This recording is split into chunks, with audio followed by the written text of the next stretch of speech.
Legal free के इस YouTube channel पे आपका स्वागत है। और आप में से किसी सब्सक्राइबर ने ये सवाल मुझसे पूछा था कि अगर पुलिस ऑफिसर किसी व्यक्ति को अरेस्ट करता है एफआईआर होने के बाद, लेकिन जिस व्यक्ति को वो अरेस्ट कर रहा है उसे कोई इन्फॉर्मेशन ही नहीं प्रोवाइड करे, यानी उसे ये ना बताए कि भाई हम आपको किस मुकदमे के तहत हम आपको अरेस्ट कर रहे हैं, या फिर आप पे क्या आरोप है, या फिर आप पे कौन सी धाराएं लगाई गई हैं। अगर ये सारी इन्फॉर्मेशन पुलिस ऑफिसर उस व्यक्ति को नहीं देता जिसको अरेस्ट कर रहा है, तो ऐसे में क्या ये जो अरेस्ट किया गया है पुलिस द्वारा, इसे वैलिड माना जाएगा? क्या ये लीगली पूरी तरह से ठीक है?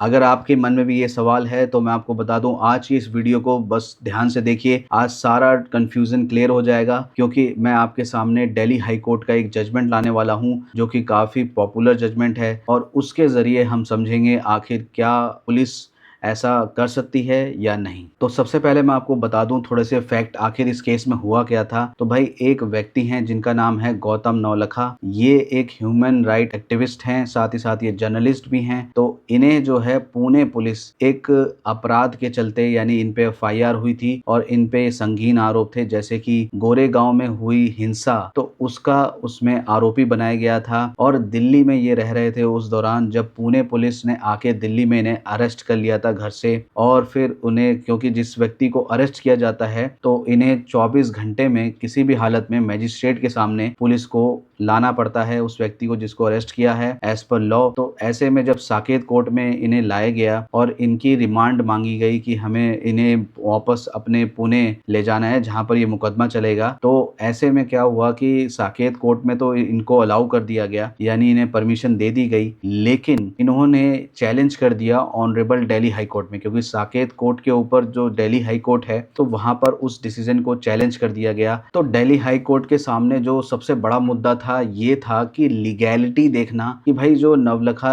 का जो अरेस्ट है क्या वो सही है, यानी लीगली सब कुछ ठीक हुआ है एज पर लॉ, या फिर कुछ इसमें गड़बड़ी है। ऑनरेबल दिल्ली हाई कोर्ट ने इस केस में 3 बहुत ही इंपॉर्टेंट बात कह दी, जिसे कि पुलिस को फॉलो करना पड़ेगा अगर किसी व्यक्ति को वो अरेस्ट करने जा रहे हैं। और सबसे पहली जो अहम बात है, नंबर 1 पे है, not informing the accused about the grounds of arrest. भाई, पुलिस को ये तो बताना पड़ेगा जिसको अरेस्ट करने जा रहे हैं कि हम आपको क्यों अरेस्ट कर रहे हैं, आप पे कौन सा मुकदमा है, आप पे कौन सी एफआईआर हुई है, ये एफआईआर की ये डिटेल है, ये धाराएं लगी हैं, ये तो आप बताओगे ना उसको, ऐसे ही अरेस्ट कर लोगे? ऐसा तो नहीं हो सकता। अगर आप ऐसा कर रहे हैं, उसको कुछ ये सारी इंफॉर्मेशन नहीं दे रहे, ऐसे में उसे अरेस्ट को इलीगल माना जाएगा। और दूसरा जो ऑनरेबल दिल्ली हाई कोर्ट ने इम्पोर्टेंट पॉइंट यहाँ पर सामने रखा है वो ये कि भाई, जब पुलिस किसी व्यक्ति को अरेस्ट कर रही है तो उसे ये भी इन्फॉर्म करना पड़ेगा कि आपके पास पूरी तरह से फ्री लीगल एड, यानी कि आप अपने एडवोकेट हायर कर सकते हैं जिसका खर्चा सरकार देगी, और पूरी तरह से आपके लिए मुफ्त है, आपको कोई खर्चा नहीं देना। और आप चाहें तो अपने एडवोकेट के साथ बात भी कर सकते हैं और उनसे सलाह भी ले सकते हैं, और इवन आप जेल में हैं फिर भी। तो ये क्या बात पुलिस ने उनको इन्फॉर्म करी जिस व्यक्ति को अरेस्ट करने जा रहे हैं? अगर नहीं करी तो ये भी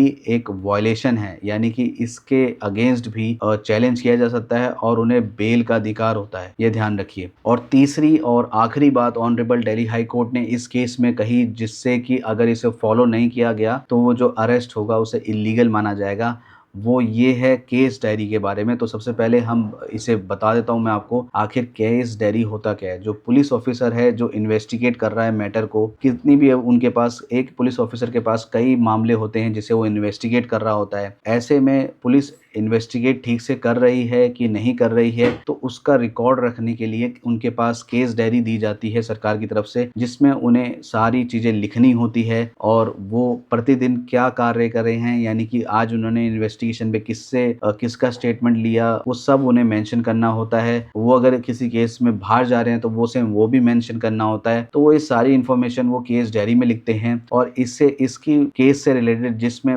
जिस व्यक्ति को अरेस्ट किया है और इसके जो सारा का सारा डिटेल है, इसकी फोटोकॉपीज आपको मजिस्ट्रेट के पास भेजनी होती है, यानी कोर्ट के पास। वो पुलिस का काम है। और अगर ये कॉपीज नहीं भेजी गई है तो ये भी एक इम्पोर्टेंट और बहुत ही स्ट्रॉन्ग ग्राउंड हो सकता है कि भाई ये जो आपने अरेस्ट किया है वो इलीगल माना जाएगा, यानी इसे लीगली नहीं माना जाएगा, जिसके चलते उस एक्यूज्ड को बहुत आसानी से बेल मिल सकती है, इवन की बहुत ही संगीन अपराध क्यों ना करा हो उसने। तो यहाँ पर ये तीनों बातें बहुत इंपॉर्टेंट है। इसीलिए मैंने ये जजमेंट आपके सामने रखा है, जिसका नाम है Gautam Navlakha versus the state of Delhi. आप इस जजमेंट की जो लिंक है मैंने नीचे मेंशन कर दिया, पूरे जजमेंट को खुद पढ़ सकते हैं। और काफ़ी इंपॉर्टेंट बात इसमें निकल के आई कि जब पुलिस किसी को अरेस्ट करती है तो देखिए ये इन तीनों बातों को अगर आपको पता है, एज ए आप भारतीय सिटीजन हैं, तो आपको थोड़ा बहुत अवेयर होना चाहिए कानून के बारे में। और इसीलिए मुझे लगा कि ये वीडियो ज़रूर बनानी चाहिए। तो इस वीडियो में इतना ही। धन्यवाद।